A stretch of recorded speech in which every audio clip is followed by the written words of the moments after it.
दोस्तों, स्वागत है आपका हमारे चैनल दृष्टि स्टडी पॉइंट। आज हम बात करेंगे करंट अफेयर्स की।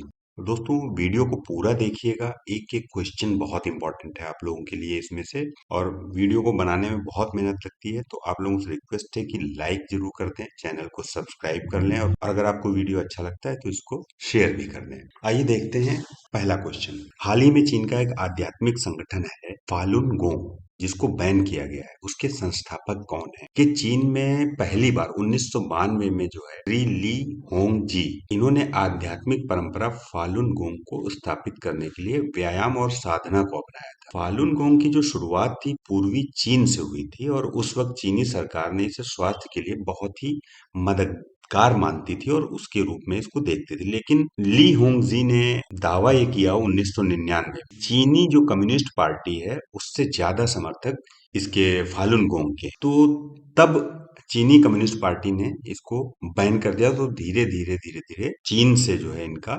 अस्तित्व खत्म होने लगा और इसको बैन ही रखा गया है। अभी दोबारा फिर से इसको चीन में पूरी तरह से बैन कर दिया गया है। तो इसके संस्थापक पूछे गए थे, इसके संस्थापक हैं ली होंग जी। तो इसमें सेकंड ऑप्शन, थर्ड ऑप्शन बिल्कुल सही है, ली होंग जी। दोस्तों, टेलीग्राम चैनल है, उसको भी आप ज्वाइन कर सकते हैं, जिससे कि आपको इसकी डिटेल्स वहां पे मिल जाए। दूसरा क्वेश्चन है, निम्नलिखित सिख गुरुओं पे विचार कीजिए। गुरु अमरदास, गुरु हरगोविंद, गुरु रामदास, गुरु हरकृष्ण, और उपयुक्त उपर्युक्त गुरुओं को कालानुक्रमिक रूप से व्यवस्थित करना है। पहले कौन से गुरु थे, बाद में कौन से गुरु थे, ये बताना है। तो अगर गुरुओं की बात करें तो सिखों के जो है टोटल 10 गुरु हुए। पहले थे गुरु नानक जी, उसके बाद गुरु अंगद, उसके बाद गुरु अमरदास, गुरु रामदास, फिर गुरु अर्जन देव, फिर गुरु हरगोविंद, फिर गुरु हरराय, फिर गुरु हरकृष्ण, उसके बाद गुरु तेग बहादुर, और लास्ट थे गुरु गोविंद सिंह। तो अगर हम इस कालक्रम को देखते हैं तो उसके हिसाब से पहले सबसे आएंगे गुरु अमरदास, उसके बाद आएंगे गुरु रामदास, उसके बाद गुरु हरगोविंद, और लास्ट में गुरु हरकृष्ण। तो फर्स्ट ऑप्शन इसमें बिल्कुल सही है, 1324। अगला क्वेश्चन देखते हैं, निम्नलिखित जल निकायों पर विचार कीजिए। पहला है फारस की खाड़ी, अदन की खाड़ी, दूसरा है, तीसरा अरब सागर, चौथा होमुर्ज जल डमरू मध्य, और पांचवा है लाल सागर। अब इन जल निकायों में से कौन सा ओमान के साथ सीमा बनाता है? इनमें से कौन कौन से ओमान के साथ सीमा बनाते हैं, ये आपको बताना है। तो दोस्तों, इसमें ओमान के साथ जो सीमा बनाते हैं वो फारस की खाड़ी, अदन की खाड़ी और अरब सागर। ये ए ऑप्शन इसका बिल्कुल सही है। फारस की खाड़ी, अदन की खाड़ी और अरब सागर मिलकर जो है ओमान के साथ सीमा बनाते हैं। तो ए ऑप्शन बिल्कुल सही। अगला क्वेश्चन है, मालदीव के संबंध में निम्नलिखित कथनों पर विचार कीजिए। मालदीव दक्षिण पूर्व एशिया में एक द्वीप समूह राज्य है। भारत और मालदीव ने 1996 में राजनयिक संबंध स्थापित किए।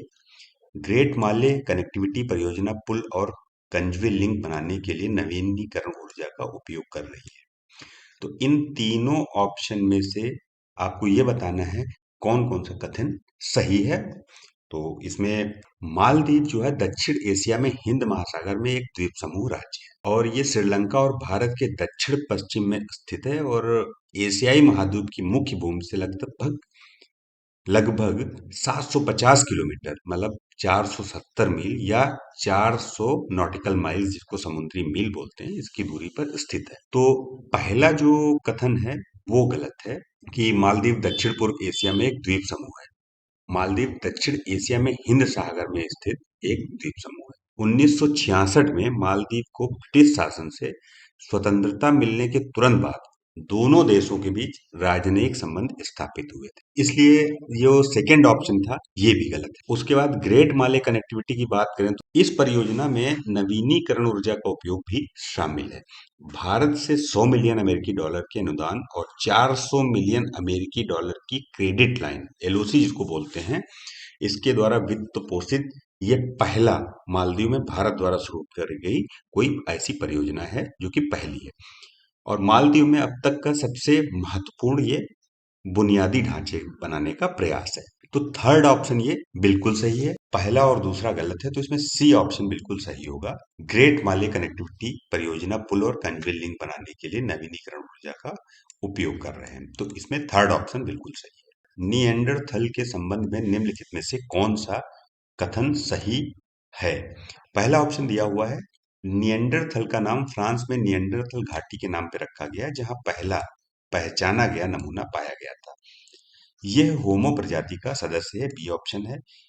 ये सीधा खड़े होकर दो पैरों पर चलने वाले पहले जीव थे, या आधुनिक मनुष्यों में निएंडरथल डीएनए नहीं पाया जाता। अब इनमें से ये बताना है कि कौन सा कथन सही है। देखिए, निएंडरथल को अपना नाम निएंडरथल घाटी से मिला है, जहां पर प्रारंभिक अवशेष खोजा गया था। पहला कथन जो है वो गलत है। ये तो हो गया पहला वाला। एक विलुप्त प्रजाति या प्राचीन मनुष्यों की उप प्रजाति का प्रतिनिधित्व करती है, जिसे औपचारिक रूप से होमो निएंडरथेलेसिस या एच सेपियंस निएंडरथेलेसिस के रूप में वर्गीकृत किया गया है।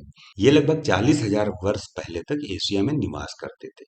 तो इस हिसाब से सेकंड जो कथन है ये सही है, इसको सही करते हैं। अब आगे की बात करते हैं। थर्ड जो कथन दिया हुआ है, इसमें यह है कि होमो इरेक्ट पहला प्राणी था जो सीधा खड़ा रहता था और दो पैरों पे चलता था। इसके नमूने होमोजीनस के पहले 40,000 साल पहले रहने वाले आधुनिक मनुष्यों में 6 से 9% तक निएंडरथल डीएनए पाया गया है। ये औजार बनाने, आग जलाने, आवास निर्माण, कपड़ा बनाने, बड़े जानवरों को शिकार करने, पौधों को खाने और प्रतीकात्मक वस्तुएं बनाने में दक्ष थे।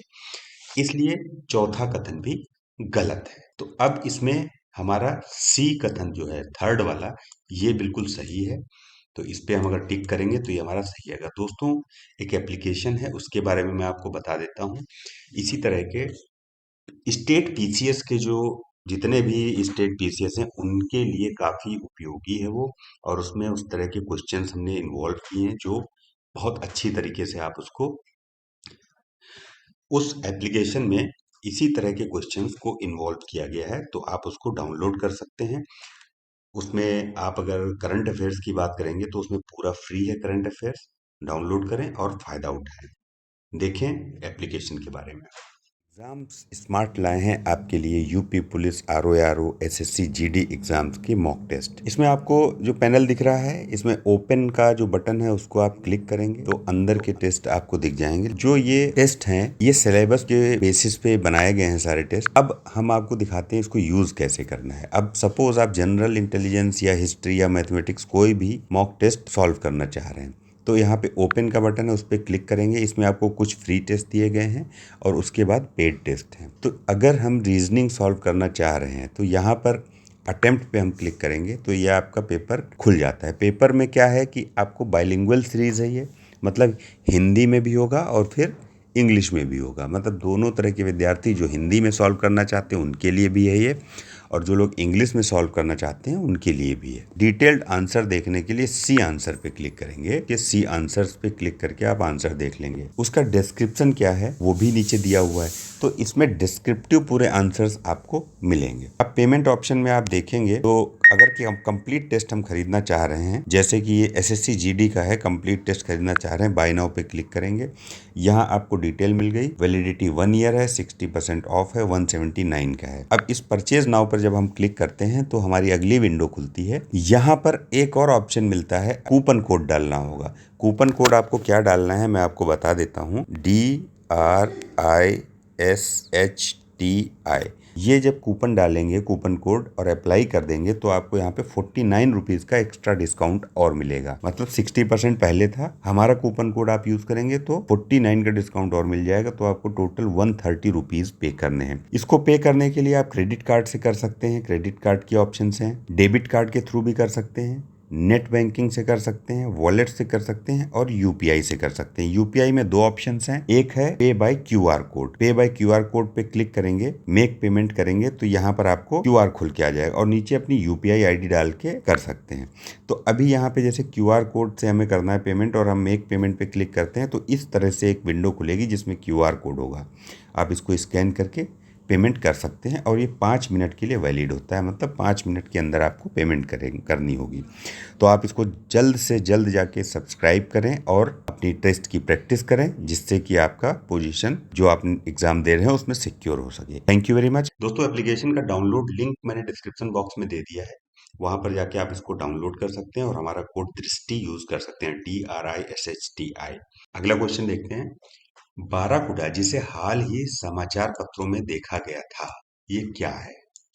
ओलिवियर रिडले कछुओं का एक सामूहिक रूप से अंडे देना। बी ऑप्शन है भारत की सबसे तेज सौर इलेक्ट्रिक नाव, एक ट्राइसिक युग का डायनासोर, या गहरे समुद्र का मूंगा। अब इसमें से बताना है कि कौन सा कथन सही है, ये क्या है, ये बताना है। देखिए, भारत में सबसे तेज सौर इलेक्ट्रिक नाव बाराकूडा नेवाल्ट सोलर और इलेक्ट्रिक बोट्स द्वारा बनाई गई एक अभूतपूर्व रचना है। ये ऑप्शन जो है, बी ऑप्शन इसमें बिल्कुल सही होगा, क्योंकि ये सौर इलेक्ट्रिक नाव है बाराकूडा के नाम से जिसको जानते हैं। इस जहाज की जो लंबाई है 14 मीटर और चौड़ाई 4.5 मीटर है, जिसमें न केवल यात्री परिवहन के लिए बल्कि माल ढुलाई के लिए भी इसको डिजाइन किया गया था। इसमें 12 यात्रियों तक की क्षमता है और 12.5 नॉट मतलब 23 किलोमीटर प्रति घंटे की शीर्ष गति, और एक बार चार्ज करने पर 7 घंटे की रेंज के साथ 50 किलोवाट इलेक्ट्रिक मोटर, एक समुद्री ग्रेड FP बैटरी, 6 किलोवाट सौर ऊर्जा प्रणाली से सुसज्जित है। 4 मीटर तक ऊंची समुद्री लहरों से निपटने के लिए इसको डिजाइन किया गया। बारकूडा जो है कंपन या वायु प्रदूषण के बिना एक सुचारू शोर रहित संचालन सुनिश्चित करती है। तो ये बारकूडा जो है, ये एक तेज सौर इलेक्ट्रिक नाव है। बी ऑप्शन इसमें बिल्कुल सही है। अगर बी ऑप्शन पे टिक करेंगे तो ये सही होगा। दोस्तों, वीडियो को लाइक जरूर कर दें। फैक्ट्स को लाने में, ढूंढने में बहुत टाइम लगता है, बहुत मेहनत लगती है वीडियो बनाने में। आप लोग इसको पूरा देखें और लाइक जरूर करें। अगला क्वेश्चन है, निम्नलिखित कथनों पे विचार करें। एक लोकसभा सदस्य को केवल संसद द्वारा साधारण बहुमत से पारित प्रस्ताव द्वारा ही निलंबित किया जा सकता है। किसको? लोकसभा सदस्य के बारे में बात हो रही है। ऐसे निलंबन को रद्द करने के लिए प्रस्ताव पारित करने की कोई आवश्यकता नहीं है। संविधान का अनुच्छेद 122 संसद की कार्यवाही की न्यायिक समीक्षा पर रोक लगाता है। या सांसदों का निलंबन चालू सत्र की अवधि से अधिक नहीं हो सकता। देखिए, अभी सांसदों का निलंबन हो रहा है। बहुत बार आपने सुना होगा कि सांसद निलंबित किए जाए, तो उसको ध्यान में रखते हुए क्वेश्चन बनाया गया है, जिससे कि आपको उसकी डिटेल्स पता रहे। अब ये बताना है कि इसमें से कितने कथन सही हैं। एक सही है, दो सही है, चारों सही है, या तीन सही है। एक सांसद को या तो 5 दिनों के लिए या शेष सत्र की अवधि के लिए, जो भी कम हो, निलंबन का सामना करना पड़ सकता है। तो ऑप्शन 1 गलत है। दूसरा ऑप्शन का डिटेल ये है कि अध्यक्ष के पास निलंबन आदेश को हटाने या रद्द करने का अधिकार नहीं होता है। निलंबन रद्द करने का विशेषाधिकार सदन का ही है। यदि सदन चाहे तो वह किसी सदस्य को निलंबित भी कर सकता है या उसका निलंबन रद्द करने का प्रस्ताव पारित कर सकता है। इसलिए सेकंड जो ये कथन है, ये भी गलत है। भारतीय संविधान का जो अनुच्छेद 122 है, न्यायिक समीक्षा से संसदीय कार्यवाही की प्रतिरक्षा स्थापित करता है तथा अदालती जांच से उनकी छूट प्रदान करता है। फिर भी ऐसे बहुत सारे उदाहरण हैं जहां अदालतों ने इस संवैधानिक प्रावधान के बावजूद विधायिकाओं के प्रक्रियात्मक कामकाज में हस्तक्षेप किया है।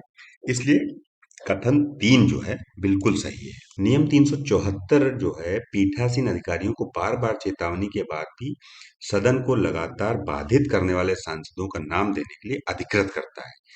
इसके बाद सदन शेष सत्र के लिए सांसद को निलंबित करने का प्रस्ताव पेश कर सकता है। इसलिए चौथा ऑप्शन सही है। तो इसमें केवल 2 सही हैं, तो इसमें बी ऑप्शन बिल्कुल सही होगा। ये वाला 2 ही कथन सही है। अगला क्वेश्चन, हाल ही समाचार में देखा गया पिन्ना नोबिलिस क्या है? जुरासिक काल का पुरातात्विक जीवाश्म है, अलास्का में पाई जाने वाली एवियन प्रजाति, भूमध्य सागर का मरीन मोलस्क, या एक हिमालयी जड़ी बूटी है। क्या है ये बताना है। पिन्ना नोबिलिस जो है, जिसे नोबल पेन शेल या पेन मसल्स के रूप में भी जाना जाता है, ये भूमध्य सागर का स्थानिक मरीन मोलस्क है। तो सी ऑप्शन बिल्कुल सही है। निम्न देशों पे विचार कीजिए। नंबर 1 आर्मेनिया, अजरबैजान, फिर Tajikistan, then Turkey, then Pakistan, फिर जॉर्डन। इन पर विचार करना है और ये बताना है कि ईरान के ये कितने पड़ोसी देश हैं, कौन कौन से इसमें से ईरान के पड़ोसी देश हैं। केवल 2 हैं, 4 हैं, 5 हैं, 6 हैं, ये बताना है आप। देखिए, ईरान, जिसको फारस और आधिकारिक तौर पे इस्लामिक गणराज्य ऑफ ईरान के नाम से जाना जाता है, ये दक्षिण पश्चिम एशिया में स्थित एक देश है। ईरान को फारस भी बोलते हैं और आधिकारिक तौर पे इसे इस्लामिक गणराज्य ईरान बोलते हैं। ठीक है। दक्षिण पश्चिम एशिया में स्थित एक देश है। अब इसकी भौगोलिक सीमाओं की अगर हम बात करें तो ईरान जो है अपनी सीमाएं आर्मेनिया, अजरबैजान, कैस्पियन सागर, तुर्कमेनिस्तान, तुर्की और इराक पश्चिम, इसके बाद फारस की खाड़ी और ओमान की खाड़ी तथा अफगानिस्तान और पाकिस्तान पूर्व के साथ साझा करता है। तो इसमें जो है बी ऑप्शन बिल्कुल सही है। चार लोगों से, चार देश जो यहाँ दिए हुए हैं उनसे ये अपनी सीमाएं साझा करता है। वो कौन कौन से हैं? आर्मेनिया हो गया एक ये, उसके बाद एक ये अजरबैजान हो गया, उसके बाद हो पाकिस्तान और एक हो गया आपका टर्की। इन चार से जो है ये सीमाएं साझा करता है। बी ऑप्शन बिल्कुल सही। दोस्तों ये थे आज के करंट अफेयर्स। कल फिर हम मिलेंगे सेम टाइम पे एक नए करंट अफेयर्स के साथ। दोस्तों वीडियो को लाइक कर दें, बहुत मेहनत लगती है वीडियो बनाने में, और चैनल को सब्सक्राइब कर लें अगर आपको ये पसंद आया हो तो। Thank you very much.